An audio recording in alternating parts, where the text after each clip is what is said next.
Want to update you on the tropics. We still have Fiona out there, a Category 4 major hurricane. Winds at 130 miles per hour sustained. Gusts have been up around 160. We also have Tropical Storm Gaston. This is largely a fish storm. It's going to get maybe a little bit closer to the Azores, but it's going to stay basically out over the open waters. No real threat to land at this point. We're also watching a couple areas, one of which has a good chance of becoming Hermine in the next day or so. So let me show you what we're watching. First of all, there's Fiona up here. That's Gaston. We've got a couple more waves I'll talk about in a moment. And we've got this area down to the south. We need to keep a close eye to that as well. We'll zoom in, take a look at the eye here, still well defined. Obviously a Category 4 hurricane here, well defined, beautiful. Notice the symmetry around the center of that. This is a very healthy storm, and we're going to continue to monitor this as it's moving to the north. Eventually it's going to take more of a northeast trajectory and bring it west of Bermuda, but a little closer to that area. So we're going to be watching that carefully over the couple of coming days here. As we look back to this cluster, it doesn't look well organized now. It really isn't, but there's going to be more convection, more storminess and development. And as it moves into the Caribbean, as it works westward into the Caribbean, there's a better chance that it will develop, and I'll show you more on that in a moment. There's a forecast track for Fiona, again staying west of Bermuda there, but it could bring some wind and maybe some rain depending on just how spread out the system is when it comes by and where exactly it tracks. Also, the wave heights out there around Bermuda are going to be pretty incredible. For our area, we'll see increasing wave action here and a high threat of rip currents. We've been talking about that for days.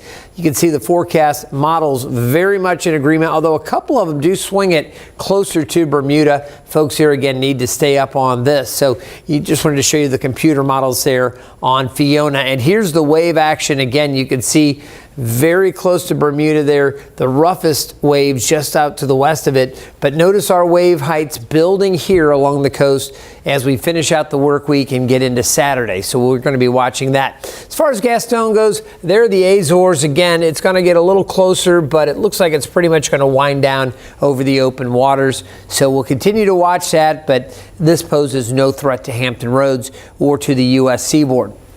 Now, as we take a look at the other areas of interest, I mentioned there is a wave set to come off the African coast, and it may kind of hang out and develop in this area. There's a pretty good chance of development, but obviously that's on the eastern side of the Atlantic, just off the African coast, so not too worried about that. This one's a little more interesting, a 30% chance of development over the next 5 days. Some of the longer range models kind of spin something up beyond that 5-day period out in the central Atlantic, so we'll want to watch that. This is the one that we're most concerned with, though, becoming Hermine, and as Fiona moves off, gets swept up with a front, again, that will stay well to the east, but this one is going to come into the Caribbean and then potentially turn into the eastern Gulf of Mexico. Could be over Florida, maybe a little farther to the west, but the models are in pretty good agreement in bringing it into this area. So let's take a look. First of all, the Euro, and you can see again, Fiona takes off. Now we're watching this cluster of storms to get better organized right in here,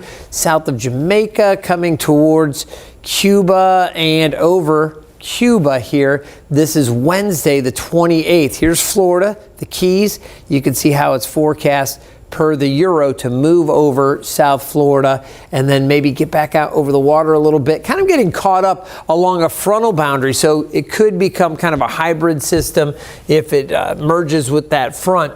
May stay tropical if it gets back out over the water, but something we're going to watch that would, if the Euro is correct, bring a tremendous amount of rain up into the southeast U.S., the Carolinas, and eventually Virginia. We would get some very heavy rain as well. And again, as it merges with that front, it could take on really extra tropical characteristics. So we'll continue to watch that. That's one solution. So that would play into some very heavy rain by the end of next week into the following weekend. Here's what the GFS or the U.S. model says for this system. Again, developing it, bringing it along here through the Mediterranean and then, or not the Caribbean, and then bringing it up towards Cuba here, western tip of Cuba. And the GFS carries it farther to the west, closer to, say, the Florida Panhandle, and then brings that moisture up towards the southeast. So both of these spells some much needed rain for Hampton Roads. Of course, we don't want the Gulf Coast or Florida or any of us for that matter to deal with all of the wind and the other issues that come with hurricanes. But for areas that have been so dry for so long, some tropical rain would be of some benefit. Of course, it's way early. A lot could change. This thing could stay farther to the south. The Canadian model keeps it a little farther west. May not develop as the models are handling it right now. You're looking out 7 to 10 days here. There's a lot of time for things to change.